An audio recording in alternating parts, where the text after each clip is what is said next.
आमच्या राष्ट्रवादी काँग्रेस पक्षातर्फे काटोल मतदारसंघात एक जनसंवाद यात्रा आम्ही काढणार आहे। त्या यात्रेचं नाव आहे व्याहाड ते मोवाड। आणि ही व्याहाड ते मोवाड जनसंवाद यात्रा 18 तारखेपासून सलील देशमुख, अनिल देशमुख आम्ही काढणार आहे। आणि याची सुरुवात 18 तारखेपासून व्याहाड इथून होईल आणि त्याचा समारोप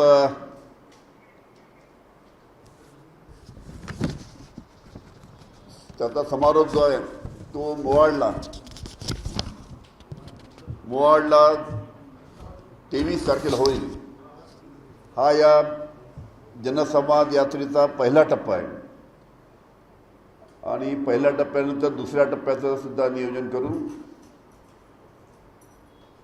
या यात्रेमध्ये जे काही शेतकऱ्यांचे प्रश्न आहेत, आज विदर्भातील शेतकरी, महाराष्ट्रातील शेतकरी अतिशय अडचणीत आहे। कापसाला भाव नाही, सोयाबीनला भाव नाही, संत्रा मोसंबीला भाव नाही, पीक विम्याचे पैसे मिळत नाही। ज्या ज्या गोष्टी शेतकऱ्यांना लागतात त्या जीएसटी लागल्यामुळे महाग झालेल्या आहेत। रासायनिक खताच्या किमती वाढल्या, इन्सेक्टिसाइडच्या किमती वाढल्या। जो 100 रुपयाचा स्टॅम्प होता तो आता 500 रुपयाचा झाला। असे अनेक जनसामान्यांचे प्रश्न आहेत। त्या प्रश्नाला वाचा फोडण्यासाठी आणि सध्याचं जे भारतीय जनता पार्टीचं सरकार आहे ते कसं शेतकऱ्यांच्या विरोधी आहे, म्हणजे एका वाक्यात जर भारतीय जनता पार्टीच्या सरकारच्या बाबतीत सांगायचं झालं तर भारतीय जनता पार्टीच्या सरकारचं एकच धोरण आणि शेतकऱ्याचं मरण, अशा पद्धतीनं भारतीय जनता पार्टीचा हा संपूर्ण कारभार आहे। आणि त्यासाठी व्याहाड ते मोवाड ही जनसंवाद यात्रा टप्पा 1 आम्ही 18 तारखेपासून सकाळी 8 वाजता व्याहाड या गावापासून काढणार।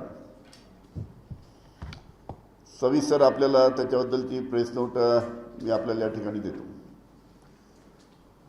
ती देण्यापूर्वी आपले जर काही प्रश्न असतील तर आपण विचारू शकता। दोघं मिळून काढणार आहे। सामूहिक तुमचा प्रश्न तो समजलो मी। सामूहिक नेतृत्व आहे।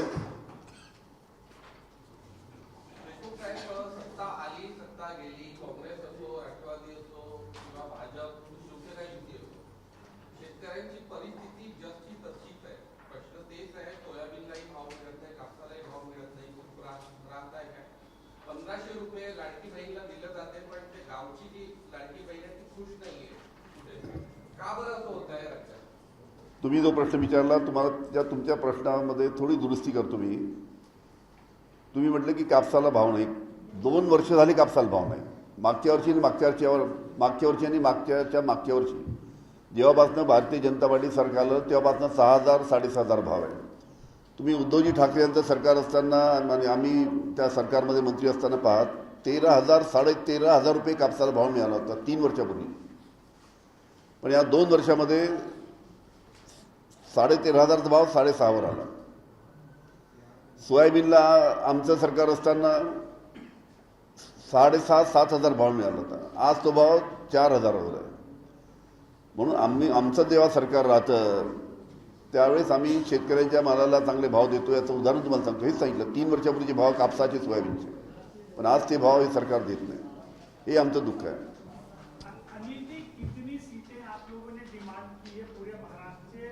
और उम्मीदवारों की पहली सूची कब घोषित हो जाएगी? कितनी सीटों? ऐसी चर्चा है कि 20 से 25 सीटों पे विवाद चल रहा है। 15% सीटों पे विवाद नहीं, चर्चा चालू है। हमारे महाविकास आघाड़ी में कोई विवाद नहीं है। 15% सीटों पे चर्चा चालू है उसका निर्णय कल हमारी 17 तारीख को कल मुंबई में महाविकास आघाड़ी की बैठक है। उसमें तीनों पार्टी के और मित्र पार्टी के सभी हम नेता इकट्ठा बैठेंगे और जल्द से जल्द जिस 15% सीटों पे चर्चा चले उसका फैसला करेंगे। तर नागपूर जिले में कितनी सीटों की मांग है राष्ट्रवादी? नागपूर जिले में कितनी सीटों की मांग है? नागपूर जिल्ह्याची अजून चर्चा सविस्तरपणे चालू झाली नाही, आता उद्या होईल सविस्तरपणे।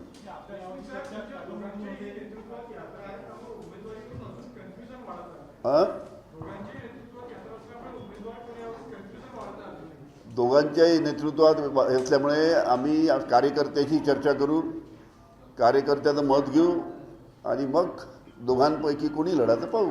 तुमचंही ते यापूर्वी तुम्ही जेवढे ऑप्शन होते सलील देशमुख पण तिथे सक्रिय होते, परंतु ती नेतृत्वात तुमच्याच असायची। यावेळेस सलील दादाचं नाव प्रेस नोटमध्ये दिसते, म्हणून पक्ष ठरवेल त्याला पाहिजे आहे की कसं आम्ही 18 तारखेपासून यात्रा काढणार आहे। आता माझी उद्या 19ला मीटिंग आली मुंबईला, तर मी मुंबईला जाईल मीटिंगला। सलील जास्तीत जास्त वेळ राहणार आहे। आमची मुंबईची मीटिंग महाविकास आघाडीची ती संपली की मी सुद्धा जॉईन होणार आहे।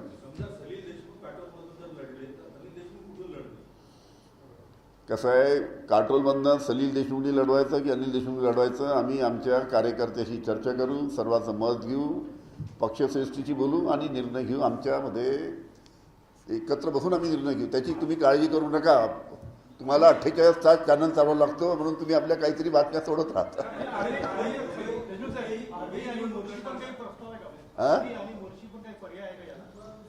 पाहू ना, आता चर्चेमध्ये कोणत्या जागा सुटू शकतात पाहू। आता काय सलील सुद्धा चांगलं काम करतोय, अनेक वर्षापासून तिथे अनेक कामासाठी पाठपुरावा करतोय, त्याच्यामुळे आम्ही एकत्र बसून ठरवू। लागेल तो तुमचाही सल्ला घेऊ।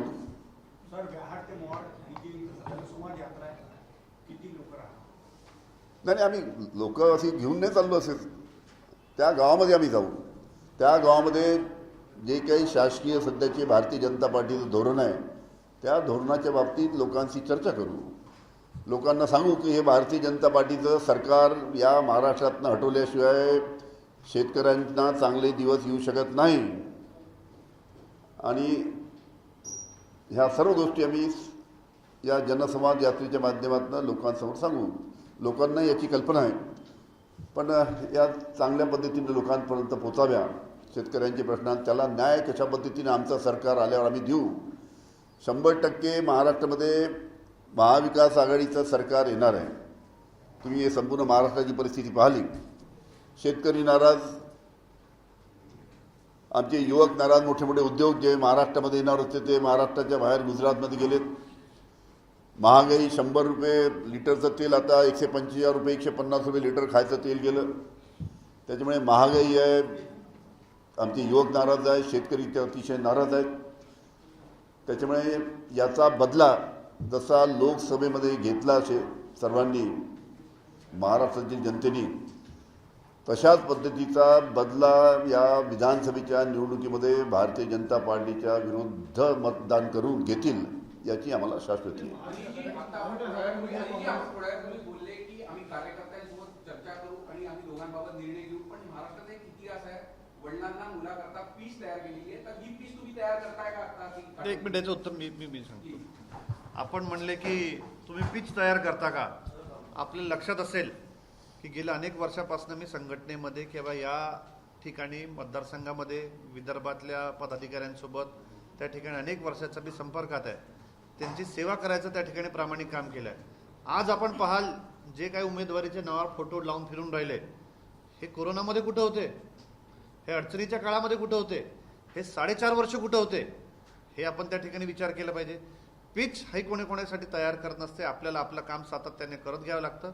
आणि जसं मी सांगितलं, राष्ट्रवादी काँग्रेस पक्ष, काटोल, नरखेड हा आपल्यामध्ये एक परिवार राहिला आहे, बरेच वर्षापासून हा एक परिवार राहिला आहे। याच्यामध्ये बाजार समितीचे तिकीट असेल, नगर परिषदच्या तिकीट, जिल्हा परिषद, पंचायत समिती असे वेगळे वेगळे विषय, ग्रामपंचायतपासून तर लोकसभेपर्यंत या ठिकाणी आपण जे काही करतो त्यांच्यासोबत चर्चा करूनच केलं जातं। तर येणाऱ्या दिवसामध्ये जसं यांनी सांगितलं की आपण निश्चित रूपाने चर्चा केल्याच्या नंतरच त्यांच्यामध्ये योग्य तुमचा सल्ला घेऊ म्हणून तुम्ही तुमच्या प्रश्नाला विचारत होता, त्या पद्धतीने पीस तयार करतो ते आक्रमकपणे सलामीला येऊन तुम्ही उत्तर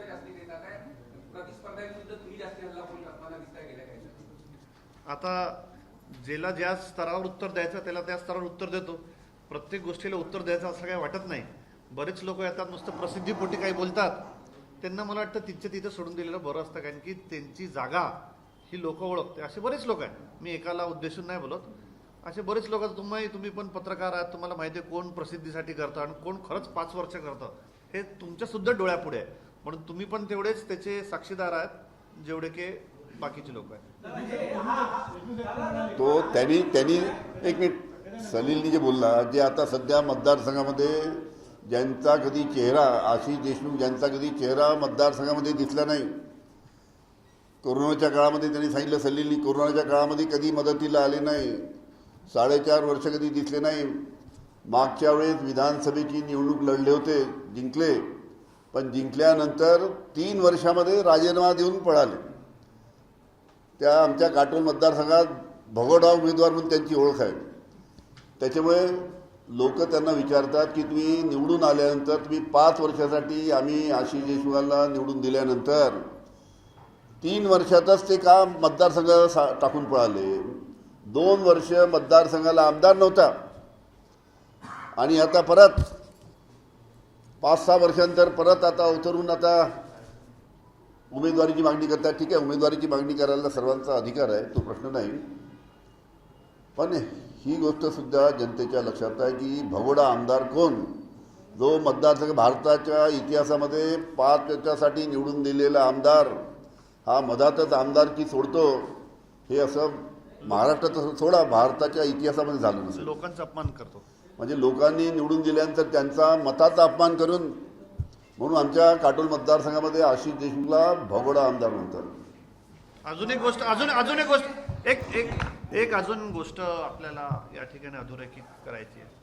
आता मी तर त्यांचं नाव घेणार नव्हतो, यांनी त्याचं नाव घेऊन बोलले, त्याला काही हरकत नाही. इलेक्शन आलं तर काय ठीक आहे, त्याला काही हरकत नाहीये. पण हे महाशय ज्या पक्षातून आहे, हे महाशय ज्या पक्षात आहे, म्हणजे किती उच्च आहेत हे यांचे विचार. मी गांभीर्याने बोलतो, पुरावाही देईल. हे महाशय ज्या पक्षामध्ये आहे, हे आमच्या लोकांना फोन करून म्हणतात की अनिल बाबूला सांगा दक्षिण पश्चिम मध्ये मी माझ्या लोकांना मदत करायला सांगतो फडणवीसच्या विरोधात, आणि हे मागतात तिकीट काढून. तर इतके भारी उमेदवार आम्हाला भेटले असतील, कदाचित उमेदवार आहे की नाही माहिती नाही, तर ते पक्ष ठरवले. तर हे दक्षिण पश्चिम मध्ये मागच्या वेळेस जे लढले होते, ते तिथं हे म्हणतात माझ्या लोकांना मी सांगून तुम्हाला मदत करतो, तुम्ही तसं काहीतरी करावं. विधानसभेकरिता उमेदवारांच्या प्रचारार्थ शरद पवार साहेब विदर्भाचा दौरा करणार का आणि किंवा काय माहिती? शरद पवार साहेब प्रचारासाठी तर येणारच आहे विदर्भात, पण जे इन्कमिंग चालू आहे तुम्हाला मी माहिती देईल. पवार साहेब विदर्भामध्ये येणार आहे आणि मोठ्या प्रमाणात आमच्याकडे जे मोठ्या प्रमाणात अनेक पक्षातील, भारतीय जनता पार्टीतील, अजितदादांच्या पक्षातील, विविध पक्षातील जे या पद्धतीनं आमच्या पक्षामध्ये चांगले नेते येत आहेत, त्यांना पक्षात घेण्यासाठी सुद्धा पवारसाहेब पुढील काळामध्ये विदर्भात येतील. अनेक प्रवेश त्यांच्या हाताने होईल आणि त्याचबरोबर प्रचारासाठी सुद्धा विदर्भात पवारसाहेब येतील. चांगली संधी असं तुम्हाला वाटत नाही? काही संधी कॅश केली पाहिजे का? कोणा मला विचारता तुम्ही? मी तुम्हाला सांगितलं, मी राष्ट्रवादी काँग्रेस पक्ष, म्हणजे आता शरद पवार साहेबांच्या ह्याच्यात पहिले एक होता आपला, या राष्ट्रवादी काँग्रेस पक्षाचा पदाधिकारी म्हणून अनेक वर्षापासून काम करून राहिले. तुम्ही त्या ठिकाणी पाहताय बरेच लोक आता त्याच्यामध्ये नवीन जुने. बरेच वेळा मी त्या ठिकाणी पक्षाच्या माध्यमातून तयारी केली, पक्ष संघटनेचं काम केलं, लोकांची प्रामाणिक सेवा करायचं काम केलं. आणि जेव्हापासून मला प्रशासकीय संविधानिक पद भेटलं त्यापासून मोठे प्रकल्प, मोठे विकासाचे कामं आणायचा त्या ठिकाणी प्रामाणिक प्रयत्न केला. अनिल बाबू नव्हते 14 महिने, तुम्ही पण त्यावेळेस पाहिलं, उघड्या डोळ्यांनी पाहिलं. त्यावेळेस 2 दिवस मुंबईला असायचो, 2 दिवस नागपूरला असायचो, 2 दिवस काटोलला असायचो. ही सगळी जबाबदारी आम्ही त्या ठिकाणी सांभाळली, पळून गेलो नाही. या ठिकाणी कोरोना होता, मला 2 लहान मुली आहेत, त्याच्यापैकी एक मुलगी त्या ठिकाणी क्वारंटाईन झाली होती, तिला कोरोना झाला होता. तिची सुविधा मी त्या ठिकाणी पाहता मी लोकांच्या मतदारसंघाची सेवा पण केली. कोविड सेंटर बनले का, आयसोलेशन सेंटर बनले का, मास्क आले का, फवारणी झाली का, हे जे काही प्रोटोकॉल होते याचं सुद्धा मी त्या ठिकाणी काम केलं होतं. आज तिकडं काही शेतकऱ्यांना अडचण होते, कधी गारपीट होतं, पळून जाणारे आम्ही, म्हणजे तसे पळून जाणार नाही, म्हणजे त्यांच्यासाठी धावणारे आम्ही, धावून जाणार आहे. धावून जाणारे आम्ही. कोणाच्या घरी आग लागली धावून जाणारे आम्ही, ऍक्सिडेंट झाला धावून जाणारे आम्ही, मेडिकलमध्ये काय झालं, पेशंट आले, रात्री 12 वाजता झोपून उठून मेडिकलमध्ये जाणारे लोक आम्ही लोकांची सेवा करतो, म्हणून त्या ठिकाणी आम्हाला पुढे जायचा अधिकार आहे.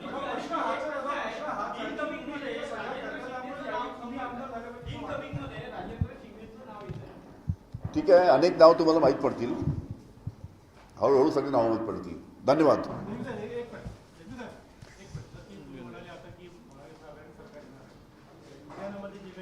हां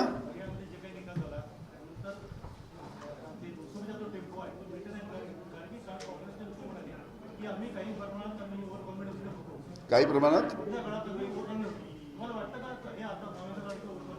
नाही. ठीक आहे, आम्ही कसं आहे, काँग्रेस, राष्ट्रवादी आणि शिवसेना आम्ही तिघही मिळून एकत्र मिळून बसून चर्चा करतो आणि एखाद्या मतदारसंघाची चर्चा करत असताना कोणत्या पक्षाकडे चांगला उमेदवार आहे, निवडून येणारा उमेदवार आहे, ती क्षमता पाहून आम्ही तिथे निर्णय घेतो. त्याच्यामुळे आमच्यामध्ये कोणत्याही मध्ये वाद नाही. कोणाला किती जागा मिळाल्या, याला किती मिळाल्या, तो वाद नाही.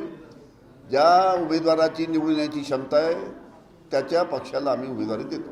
मला माहीत नाही आता ते आपसात तिन्ही पक्षामध्ये जी आमची माहिती आहे, जी अनेक भारतीय जनता पार्टीचे आमदार, जे अजितदादाचे आमदार, जे एकनाथ शिंदेचे आमदार यांच्याशी जी आमची चर्चा होते, तुम्हाला सांगतो आतमधली बातमी की इतक्या मोठ्या प्रमाणात BJP, अजितदादाची पार्टी आणि एकनाथ शिंदेच्या पार्टीमध्ये तिकीट वाटपाच्या बाबतीत फार मोठा वाद त्या निमित्तानं आहे आणि यामध्ये आता पुढील काळामध्ये कशा घटना घडतात तुम्हाला स्वतः माहीत पडेल.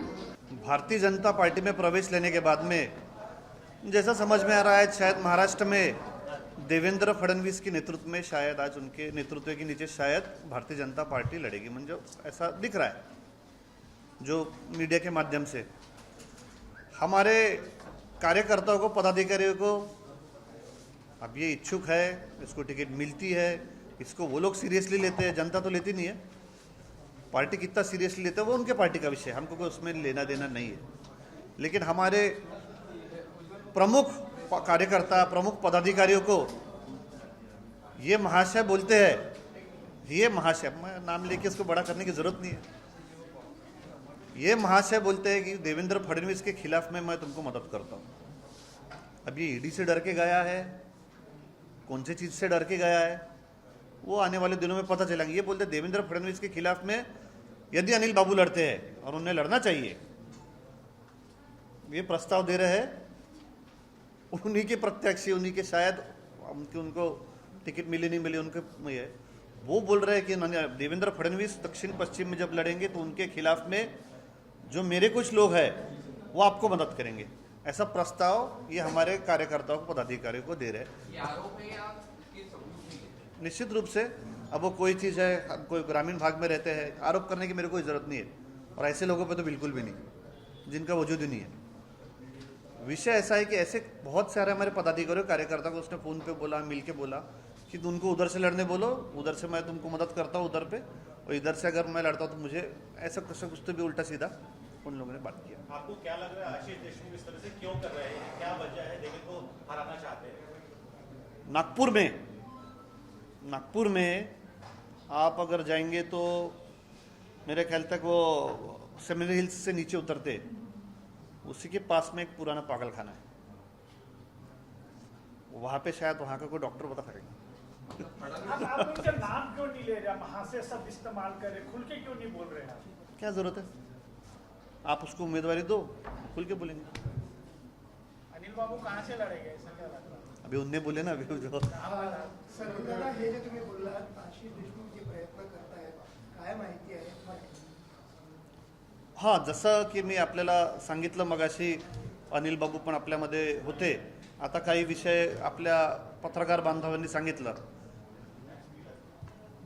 ज्या अर्थी असं दिसून पडतं की महाराष्ट्राचं भारतीय जनता पक्षाचं नेतृत्व देवेंद्र फडणवीसकडे आहे, ज्या अर्थी असं दिसून पडतं की देवेंद्र फडणवीस दक्षिण पश्चिममधनं निवडणूक लढणार, ठीक आहे, आता काय होणार राजकारणामध्ये हे तर कोणी सांगू शकत नाही. ज्या अर्थी हे सगळं त्या ठिकाणी दिसून राहिलं, ज्या अर्थी काही इच्छुक उमेदवार आता जे 4.5 वर्ष गायब होते पण इलेक्शनच्या 1 महिन्यापूर्वी सक्रिय झाले आणि पायाला घुंगरू लावून त्या ठिकाणी आपलं माकड नृत्य दाखवून राहिले. अशा उमेदवारांनी काही आमच्या लोकांना फोन केले की बाबा अनिल बाबू दक्षिण पश्चिममध्ये चांगले उमेदवार राहतील. आणि दक्षिण पश्चिममध्ये मी मागच्या वेळेस उमेदवार होतो. दक्षिण पश्चिममध्ये मी मागच्याच उमेदवार होतो. आणि जर का अनिल बाबू तिकडून उमेदवार राहिले तर मी माझं सहकार्य त्यांना त्या ठिकाणी करणार, म्हणजे महाविकास आघाडीच्या उमेदवाराला सहकार्य करणार. अशा पद्धतीचं मूर्खासारखं प्रस्ताव त्या ठिकाणी आमच्या ज्येष्ठ कार्यकर्ते पदाधिकाऱ्यांना हे आशय देतो. एबीपी माझा, उघडा डोळे बघा नीट.